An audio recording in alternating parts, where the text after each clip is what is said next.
Hi friends, our today's topic is gonna be Gerund. So there are many questions in a student's mind, etc. What is Gerund, where we can use it, how many types of it, etc. To all the questions of a student will be clear today on this channel English Post. So stay with us till video end so that you cannot miss any single point of Gerund. So guys, let's start. तो guys सबसे पहले will study about what is gerund means हम जानेंगे कि gerund होता क्या है। तो जीरंड वाक्य में नाउन का कार्य करता है और बाकी फर्स्ट फॉर्म में आएंगे लगाने से बनता है। सिंपल सी बात है। If there is any sentence, ठीक है, कोई भी एक सेंटेंस है उसमें जीरंड नाउन का कार्य करता है। सबसे मेन पॉइंट ये है कि जीरंड किसी भी वाक्य में नाउन का कार्य करता है। तो और उसके बाद जो दूसरी चीज़ है वो जीरन होता क्या है, वो वर्ब की फर्स्ट फॉर्म में आईएनजी लगाने से बनता है। अर्थात means verb plus ING, if we make this formula this would be a gerund. मतलब वर्ब प्लस आईएनजी के रूप में एक जीरन होता है। And this is the part of a non finals और फाइनल वी कैन से।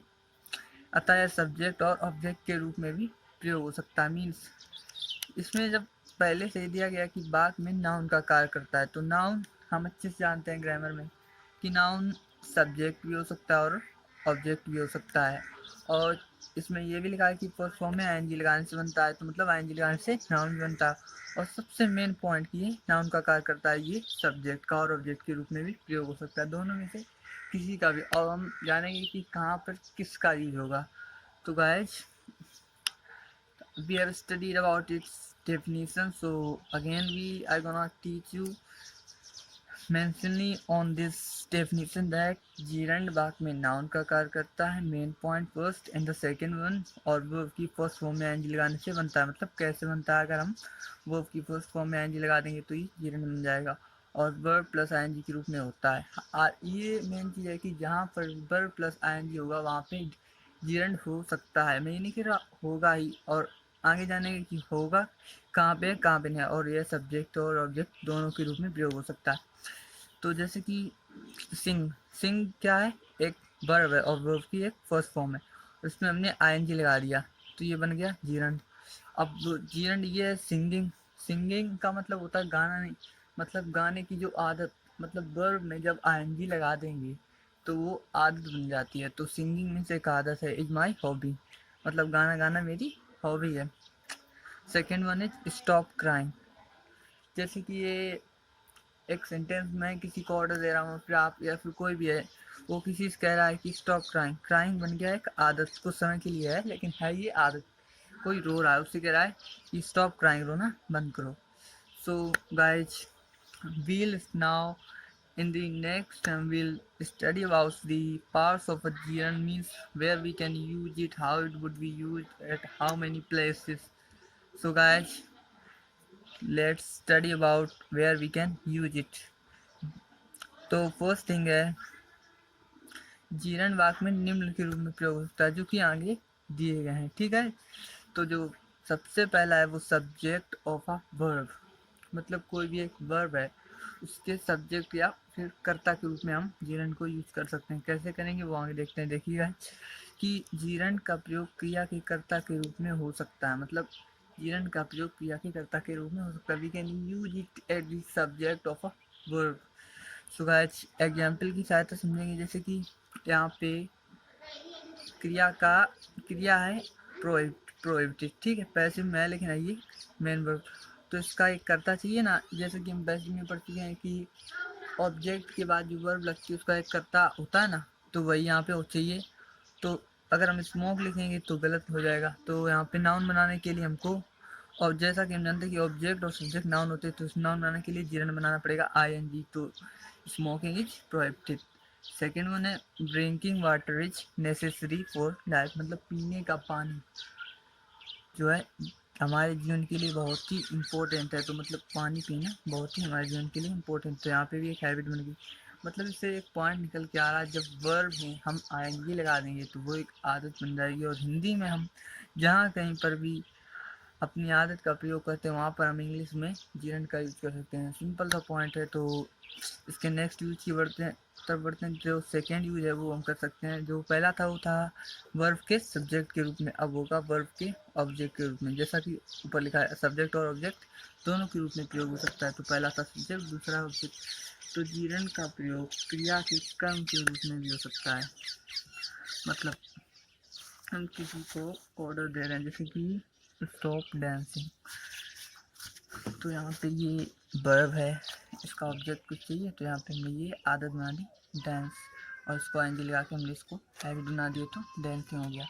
और सेकेंड है आई लाइक स्विमिंग, मतलब आई में सब्जेक्ट हो गया, यहाँ पे लाइक मीन्स वर्ब हो गया, और स्विमिंग ऑब्जेक्ट। मैं तैरना पसंद करता हूँ, तैरना यहाँ पे एक आदत बन गई। तो भाई नेक्स्ट यूज को बढ़ता है, थर्ड वन है वो है गवर्न बाय अ प्रीपोजिशन, मतलब किसी भी प्रीपोजिशन को संचालित करने के लिए हम इसको यूज कर सकते हैं। तो जीरन का प्रयोग प्रीपोजिशन द्वारा भी गवर्न होता है।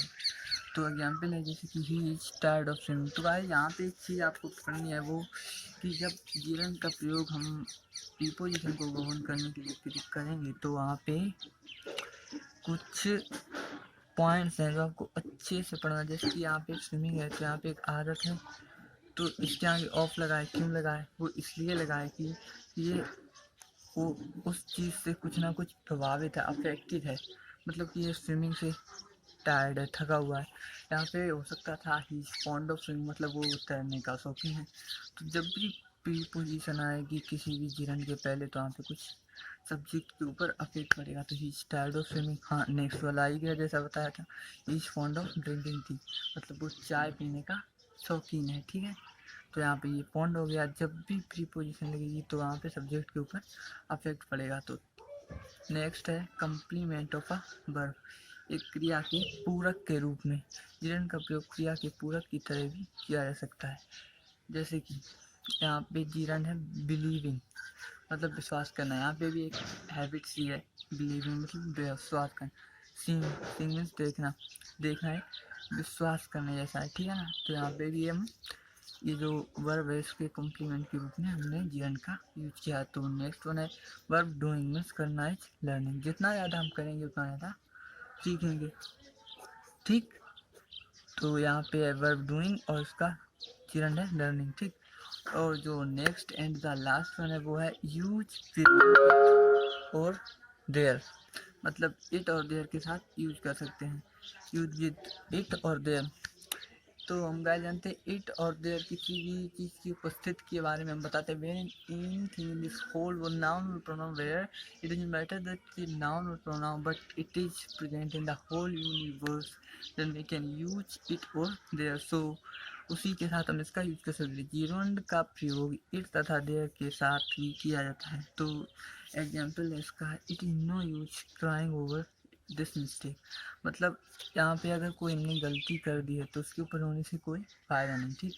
इट इज़ नो यूज, यहाँ पे कोई यूज नहीं, किसका है? क्राइंग, यहाँ पे भी आदत बन गई है क्राइंग का, यहाँ पे कोई यूज नहीं है जब हम कोई मिस्टेक कर चुके हैं। नेक्स्ट एग्जाम्पल है there is no denying this fact, इस तथ्य को नकारा नहीं जा सकता है, ठीक। यहाँ पे भी हमने एक आदत सी बना दी, ठीक। तो हमको जो मेन चीज़ समझ में आएगा, आप अच्छे समझ गए होंगे जीवन का मतलब क्या होता है। लगभग 90% इसका यूज एज अ हैबिट किया जाता है, मतलब वर्ब प्लस आईएनजी मिलाने से जीवन बनता है, और इसका यूज एक आदत के रूप में किया जाता है, जैसा कि अभी पढ़ चुके हैं। तो गाइस 90% इसका यूज एज ए हैबिट किया जाता है, और 10% मैंने वो उसका कुछ अलग यूज है जो कि हमने इन सभी में डिफाइन कर दिया। तो गाइस अगर आपको वीडियो अच्छा लगा तो हमारे चैनल को सब्सक्राइब करें, लाइक करें और शेयर करना तो भूलिएगा नहीं मत। मिलते हैं अगले वीडियो में, तब तक के लिए धन्यवाद, नमस्कार, थैंक यू।